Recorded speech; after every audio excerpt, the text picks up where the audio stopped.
آواز آتی ہو میرے بندے، مانگ کیا مانگتا ہے، مانگو تمہارا کیا سوال ہے۔ اب تم میرے دروازے پر آ گئے، یہ وہ دروازہ ہے، یہاں آ کر کوئی خالی نہیں جاتا۔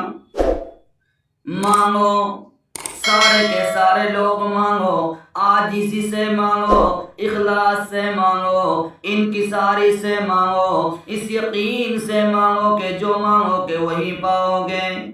کیوں؟ اس لیے کہ یہ سخی کا در ہے، یہ داتا کا گھر ہے، یہ غنی کا گھر ہے، یہ رب العالمین کا گھر ہے، یہ غفور الرحیم کا گھر ہے، یہ رحمان کا گھر ہے، یہ رحیم کا گھر ہے۔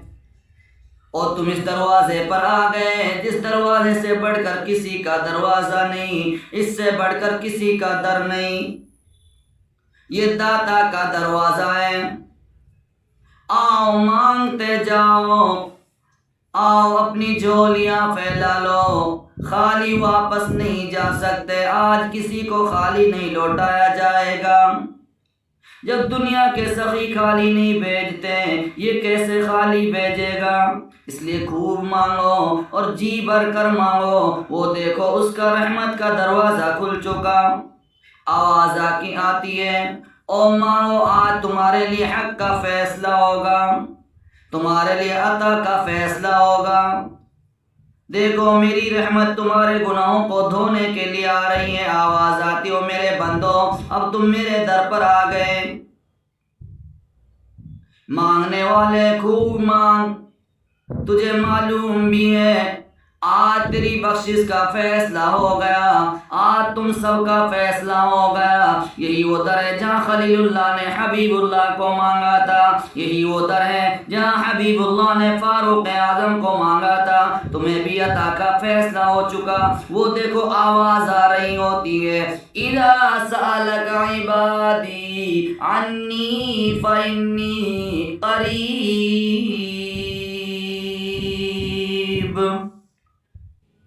اجیب دعوت الداعی اذا دعانی فلیستجیبوا لی ولیؤمنوا بی لعلهم یرشدون۔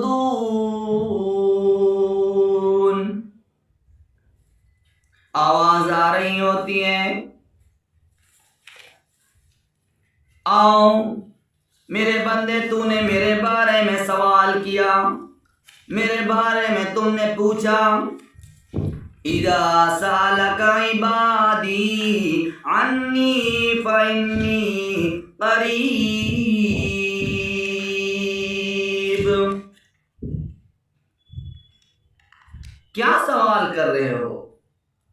کیا میری نزدیکی کا سوال ہے؟ کیا میرے دور ہونے کا سوال ہے؟ نزدیک ہوں تو آہستہ مانگو، تیز دور ہوں تو آواز سے مانگو، اس کے بارے میں سوال کیا جا رہا ہے۔ اے میرے محبوب، جب تجھ سے پوچھے میرے بندے مجھ کو، سو میں تو قریب ہوں، قبول کرتا ہوں دعا مانگنے والے کی دعا کو۔ جب مجھ سے دعا مانگے تو چاہیے کہ وہ حکم مانے میرا اور یقین لائے مجھ پر، تاکہ نیک راہ پر آئے۔ اس لیے مانگنے والے کو خوب حکم ہو رہا ہے کہ تم مانگ، آج شرمانے کی ضرورت نہیں۔ تیرے کرم سے کریم کون سی شے ملی نہیں، تیرے کرم سے کریم کون سی شے ملی نہیں۔ آواز آتی ہے، جھولی تیری تنگ ہے، میرے یہاں کمی نہیں۔ اور دیکھو او میرے بندو، او میری بندیوں، او حاجیو، آج شرمانا نہیں۔ اگر تمہارے پاس عربی نہیں آتی، عربی میں دعا مانگنا نہیں جانتے، عربی کی دعائیں اگر یاد نہیں ہیں تو کوئی فکر نہیں، اردو میں مانگ لو، فارسی میں مانگو، انگریزی میں مانگو، پشتو میں مانگو، سندھی میں مانگو، بلوچی میں مانگو، پنجابی میں مانگو، عربی میں مانگو، ہر ایک کی آج سنی جائے گی۔ آج ہر ایک کو اس کا جواب دیا جائے گا. آج ہر ایک کا مولا موجود ہے, ہر ایک کا داتا یہاں سب کی سنتا ہے, سب کی سن کر ان کی دعاؤں کو قبول کرتا ہے. اس کی عطا بھی بے مثال, اس کی وفا بھی بے مثال ہے. سبحان اللہ. آگے بڑھتے جاؤ. آؤ اب تم مانگو دعا اور طواف کرو. ہر چکر میں دعائیں مانگو. یہ انبیاء کی سنت ہے, ہمارے محبوب محمد رسول اللہ صلی اللہ علیہ وسلم کی سنت ہے, صحابہ کی سنت ہے. ذرا اور آگے بڑھو, وہ دیکھو کہ حجر اسود آ گیا. آؤ حجر اسود پر اپنا منہ رکھ دو, اس پر لب رکھ دو, اسے محبت سے چوم لو. کیوں چومیں, کیوں لب رکھیں؟ اس لیے کہ حج یہی ہے. اللہ کے پیاروں کی چند اداؤں کا نام حج ہے. یا اللہ, پیاروں کی چند وفاؤں کا نام حج ہے. حجر اسود کو جو ہی بوسہ دیا جائے گا وہ تمہارے تمام گناہ چوس لے گا. محبوب کریم صلی اللہ علیہ وسلم کا ارشاد ہے, حجر اسود کو بوسہ دینے سے گناہ جڑ جاتے ہیں. ایک مرتبہ فاروق اعظم رضی اللہ عنہ حجر اسود کو بوسہ دے رہے ہیں, چوم رہے ہیں. کیوں کہ حجر اسود کو مصطفیٰ نے چوما, صدیق نے بھی چوما. تو حضرت فاروق اعظم رضی اللہ تعالی عنہ کھڑے ہو گئے, حجر اسود کو خطاب فرما رہے ہیں. کھڑے ہو کر آپ نے خطاب فرمایا, انک حجر لا تنفع ولا تضر. اے حجر اسود, تو ایک پتھر ہے, نہ تو نفع کا مالک ہے نہ نقصان کا مالک ہے, تو ایک پتھر ہے. تجھے اگر میرے مصطفیٰ نے نبوت کے لبوں سے نہ چوما ہوتا تو میں کبھی تجھے آج نہ چومتا. اس موحد اعظم نے بتا دیا کہ نفع نقصان کا مالک صرف اور صرف معبود حقیقی رب العالمین ہے. اس کے سوا نفع اور نقصان کا کوئی مالک نہیں, یہ کسی کو حق ہے ہی نہیں. یہ صرف اور صرف اللہ کی ذات ہے. یہ توحید کا عقیدہ جو حجر اسود کے بوسہ کے بعد پوری امت کو فاروق اعظم نے عطا فرمایا, یہ مصطفیٰ کی یونیورسٹی کا طالب علم, یہ مصطفیٰ کی یونیورسٹی کا سند یافتہ, جس نے کلمہ توحید سے پوری امت کو سرشار کر دیا اور فلسفہ حج کی روح کو بیان کر دیا کہ ہم حجر اسود کو بوسہ کیوں دیتے ہیں. اس لیے کہ محمد رسول اللہ صلی اللہ علیہ وسلم نے اس کو بوسہ دیا اور سرکار دو عالم صلی اللہ علیہ وسلم نے اس پر نبوت والے اپنے ہونٹ رکھے. یہی حج ہے, یہی حج کا فلسفہ ہے, یہی حج کی روحانیت ہے. اور حج نام ہے چند پیغمبروں کی اداؤں کا. ارشاد باری تعالیٰ ہے, لَقَدْ كَانَ لَكُمْ فِي رَسُولِ اللَّهِ أُسْوَةٌ حَسَنَةٌ.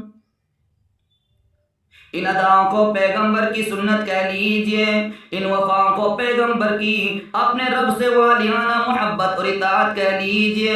ارشاد فرما, مالک کائنات نے تمہارے لیے بہترین نمونہ, بہترین ماڈل زندگی گزارنے کا میرے محبوب کی سیرت میں ہے, میرے محبوب کی سنت میں ہے. ہاں, محبت اور اطاعت کے اس کو کہا جائے. شرعی اور علمی الفاظ بولنے میں تو سنت اور اطاعت اسی کو کہا جاتا ہے کہ اللہ کے حکم کی پیروی کرنا اور محبوب کی سنتوں پر زندگی گزارنا. عشق اور محبت میں ڈوبے ہوئے لفظ بولنے ہوں تو ادائیں اور وفائیں اس کو کہا جائے. طواف کر لیا, ملتزم سے نپٹ لیے, حتیم کے اندر سجدہ ریز ہو گئے, در مولا سے جھولیاں بھر لی. تو اب آؤ ذرا بیت اللہ شریف کے سامنے مقام ابراہیم ہے. ہائے ہائے, او میرے بندو, تم نے طواف بھی کر لیا, ملتزم سے لپٹ لیے, حتیم میں سجدہ ریز ہو لیے. آؤ در مولا سے تم نے جھولیاں بھر لی, اب ادھر کو آ جاؤ.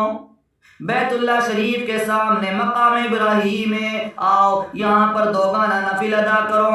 کیوں؟ اس لیے کہ یہاں پر 2 نفل ادا کرنے کا حکم میری طرف سے ہے. او میرے بندو, میرے قرآن کو کھولو, فَاتَّخِذُوا مِن مَّقَامِ إِبْرَاهِيمَ مُصَلًّى, اور مقام ابراہیم کے قریب نماز ادا کرو. بھلا یہ بتایا جائے کہ اس مقام کو مقام ابراہیم کیوں کہا جاتا ہے اور یہاں پر 2 نفل کیوں ادا کی جائیں؟ ارشاد ہوتا ہے اس مقام کو مقام ابراہیم اس لیے کہا جاتا ہے کہ اس جگہ وہ پتھر نصب ہے جہاں کھڑے ہو کر ابراہیم علیہ السلام نے بیت اللہ کی تعمیر کی۔ آپ جس مقام پر کھڑے ہوئے تھے وہاں حضرت ابراہیم علیہ السلام کے قدموں کے نشان نقش ہو گئے جو آج تک موجود ہیں۔ یہ خدا کی قدرت کا نشان ہے اور حضرت ابراہیم علیہ السلام کا معجزہ ہے اور پیغمبر کی وفا کا اس کو صلہ ملا ہے۔ جو پتھر پیغمبر کے قدموں سے جڑ جائے اس کا ڈنکا دو عالم میں بجا دیا جائے گا، اسے پوری دنیا کی عقیدت اور محبت کا مرکز بنا دیا جائے گا۔ او ایمان والو، مسلمانوں ذرا غور کرو، دل پر ہاتھ رکھ کر سوچو، جو پتھر نبی کے قدموں سے جڑ گیا اس پتھر کا ڈنکا دنیا اور دونوں جہان میں بج گیا،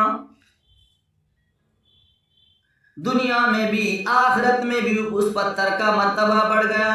جو صدیق پیغمبر کے سینے اور مدینے سے جڑ گیا اس کی دھوم عرش و فرش پر مچ گئی۔ پتھر کا سینہ خلیل اللہ سے متاثر ہوا، صدیق و فاروق کا سینہ حبیب اللہ سے متاثر ہوا۔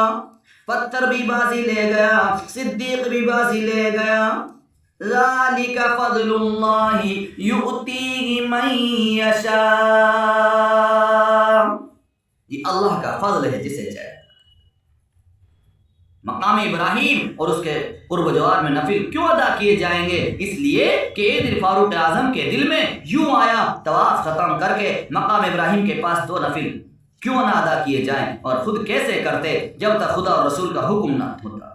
ادھر فاروق اعظم کے دل میں خواہش پیدا ہوئی، ادھر عرش سے آواز آتی ہے، فاروق کیوں فکر کرتے ہو؟ جو تمہارے دل کی آواز ہوگی میں اسے قرآن کے حروف بنا کر پیغمبر کے سینے پر نازل کروں گا۔